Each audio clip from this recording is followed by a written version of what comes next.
수는 지금 40개 대학교로 3,058명을 모집하고 있습니다. 그런데 2,000명을 또 증원해서 모집한다고 하면 5,058명을 모집하게 되는 거죠. With you, I can be sad with you. Just take my hand and fly up through the dreams. 안녕하세요. 맘땡입니다. 이제 오늘은 요즘 핫한 이슈가 있죠. 의대 정원을 2,000명 늘리겠다라는 점 핫한 이슈인데, 지금 그로 인해서 2025학년도 입시를 준비하는 우리 학생들 같은 경우는 지금 어떻게 해야 될 것인지, 지금 그런 점에 대해서 많은 좀 고민이 있으시고요. 그리고 의대를 2,000명 늘렸을 때 어떤 문제점들이 발생할 수 있는 건지, 그 점 오늘 확실히 말씀드리기 위해서 이렇게 방송으로 찾아뵙게 되었습니다. 먼저 의과대학교 수는 지금 40개 대학교로 3,058명을 모집하고 있습니다. 그런데 2,000명을 또 증원해서 모집한다고 하면 5,058명을 모집하게 되는 거죠.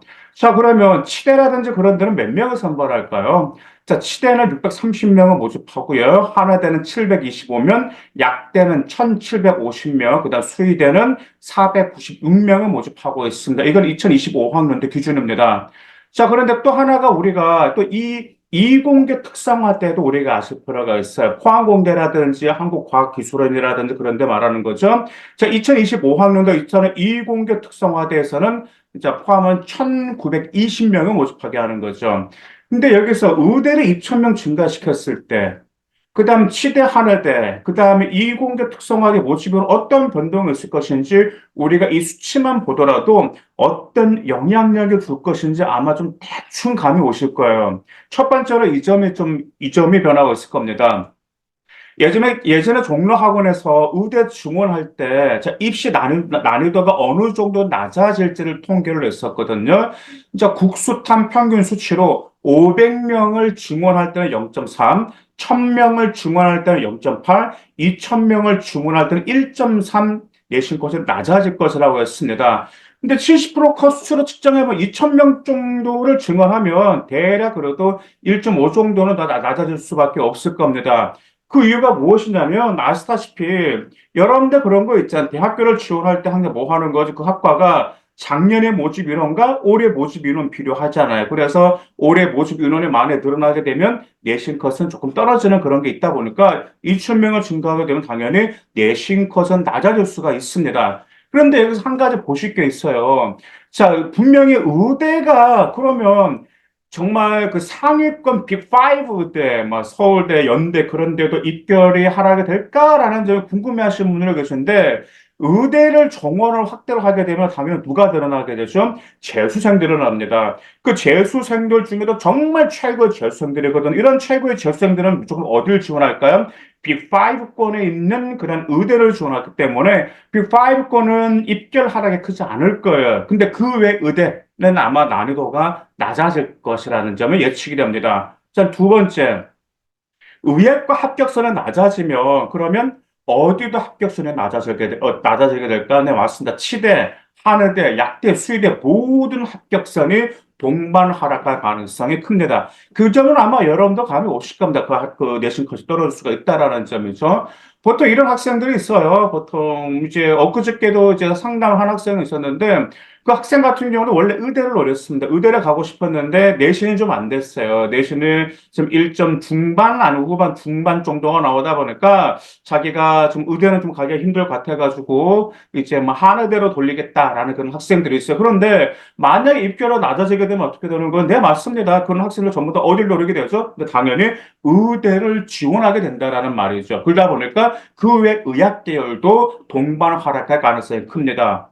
일단 세 번째, 또 어떤 점들이 있냐면, 어떤 점이 예측이 되냐면, 2024학년도에서 3,058명 의대 모집할 때, 의대 준비생이 9,532명이었어요. 9,532명의 의대를 준비했는데, 2,000명이 늘어나면, 여기서 대략 그게 이게 3,058명일 때 9,532명이 증원했게 그 준비를 했잖아요. 근데 2,000명이 늘어나면 대략 한 14,000, 15,000명 정도, 그 정도가 의대가 준비하는 학생이 늘어날 것으로 예측이 되고 있습니다.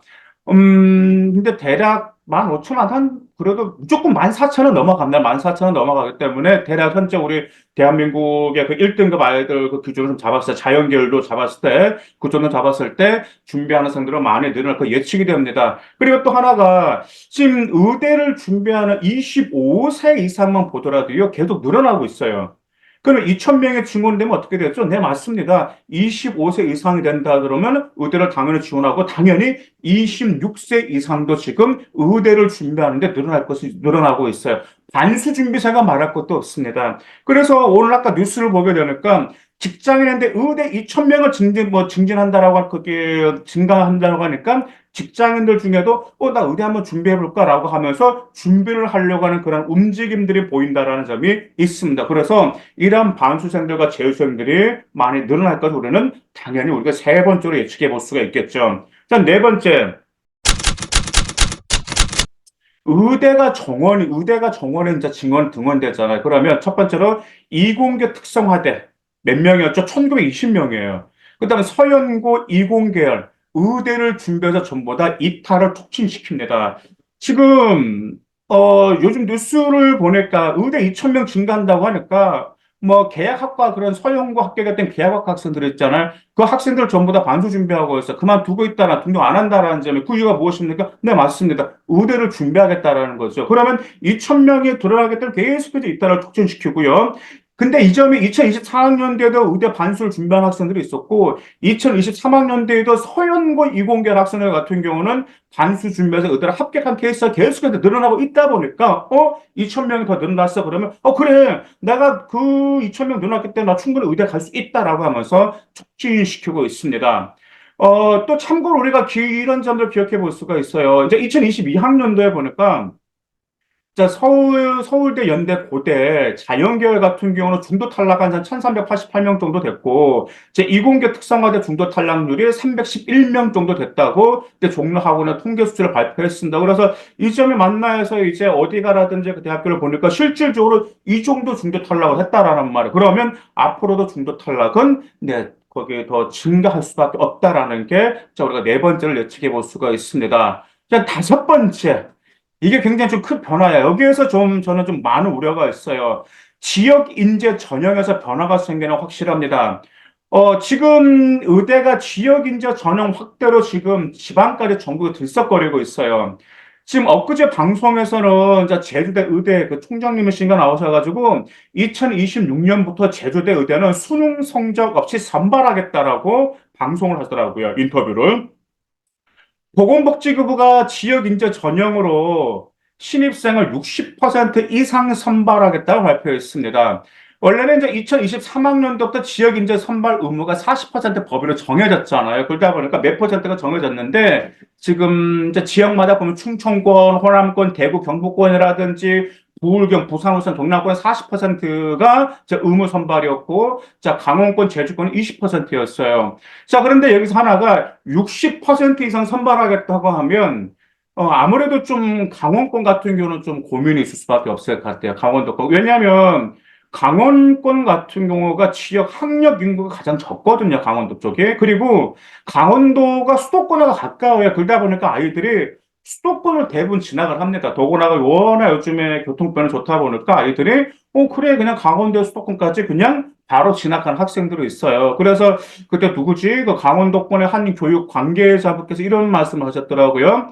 만약에 60% 강원도권에서 지역 의대를 60% 기준을 맞추게 되면 2등급 때 또 뽑아야 하는 경우가 있을 수도 있다라고 하면서 그 관계자가 이런 말을 한 적이 있습니다. 그래서 지역인재 전형에서 굉장히 좀 많은 변화가 또 하나 당연히 지역인재 전형에서 당연히 의학학계를 모두 합격자는 하락할 수밖에 없겠죠. 뭐 약대라든지 뭐 그 치대라든지 한의대를 하락할 수가 있겠죠. 그다음 또 어떤 일이 발생하게 되냐면 지역 인재 전형 비중이 커지게 되면 무슨 현상이 발생하냐면 수도권과 지방권의 점수 차이가 발생하게 됩니다. 수도권과. 그러다 보니까 지금 어떻게 됐냐면 수도권 학생 중에 내신이 불안해요. 아무래도 이 아이가 내신이 불안해서 지방으로 이사를 가야 할까라는 좀 상담 문화가 굉장히 많습니다.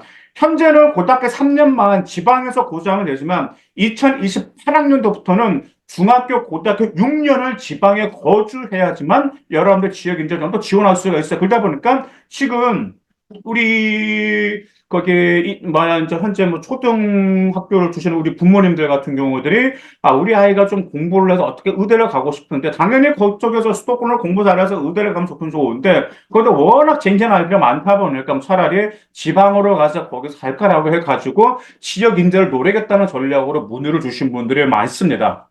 그러다 보니까 이런 지역 인재 전형에서는 좀 변화가 많이 생긴다라는 점을 우리가 좀 기억하실 필요가 있습니다. 그다음 여섯 번째. 자, 이 점은 좀 한 가지 좀 기회가 될 수 있는데, 전국 단위로 2,000명 의대를 지원하잖아요. 그죠?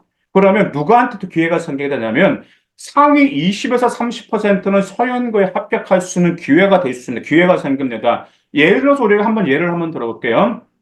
어떤 한 학교에서 자, 본인이 2등급인데 1등급 아이들 전부 다 다른 학교로 전학을 간다라면 어떻게 될까요?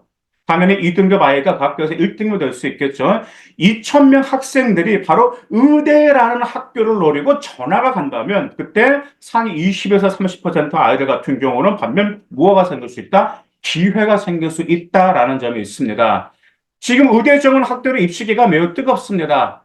최종 발표가 나올 때까지 한번 지켜보시고요. 이제 고3들은 여름방학 때까지 내신과 생기부만 집중하고, 그리고 나서 최종적인 발표 나오면 그때 수시 6장 카드를 어떻게 사용할지 고민해도 늦지 않기 때문에 현재의 최선을 다하시면서 한번 상황을 지켜보고 나중에 또 방송으로 찾아뵙도록 하겠습니다. 감사합니다.